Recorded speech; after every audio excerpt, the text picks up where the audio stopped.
Hey guys, in this video I'll talk about how to analyze functions using the first derivative test. So using this test, we'll be able to find out what intervals a function is increasing or decreasing in. And using this, we can find out how the function behaves and what the graph could look like. So we want to start off by finding where the derivative of the function is equal to 0. Because at this point, the function is not increasing or decreasing. It's at the middle point where it's switching from increasing to decreasing or decreasing to increasing. So once we do that, we'll split f of x into those intervals. So let's say a and b are the points where f prime of x is 0. Then we can mark those points because that's the point where the direction's changing. Next, you want to test each interval and see what the function's doing in each interval. So if we pick a point less than a and plug it into the derivative and see that the derivative is positive, we can mark that. We'll do that for each of the intervals. So since a and b are the points where the function is changing from positive to negative, every single point in these intervals will have the same either positive or negative derivative.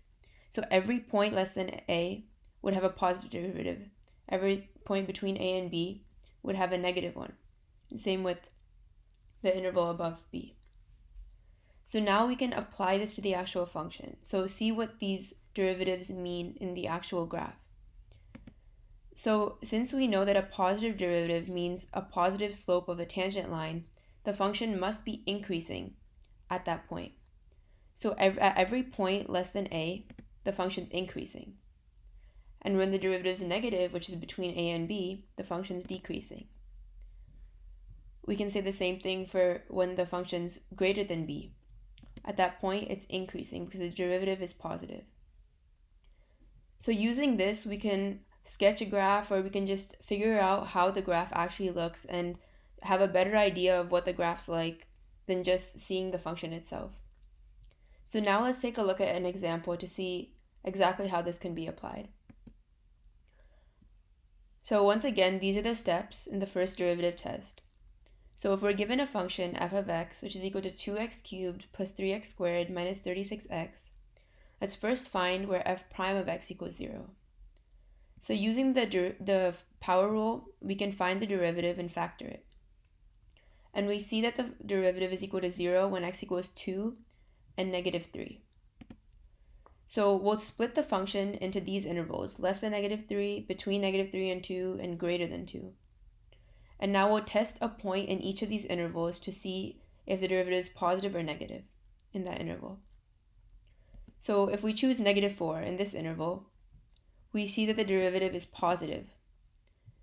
So every point where x is less than negative 3, the graph has a positive derivative. If we do the same thing for the interval between negative 3 and 2, we can choose 0 because that's an easier number to deal with. We see that the derivative is negative. We do the same thing for this interval and we see the derivative is positive. So now we can apply this to the actual graph. And we see that when x is less than negative 3, the graph is increasing. The function's increasing.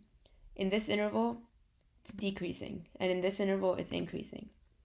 So we went from just seeing these numbers and variables to actually plotting a graph, or being able to plot a graph, because now we know what intervals the graph split into and how the graph behaves in each of the intervals.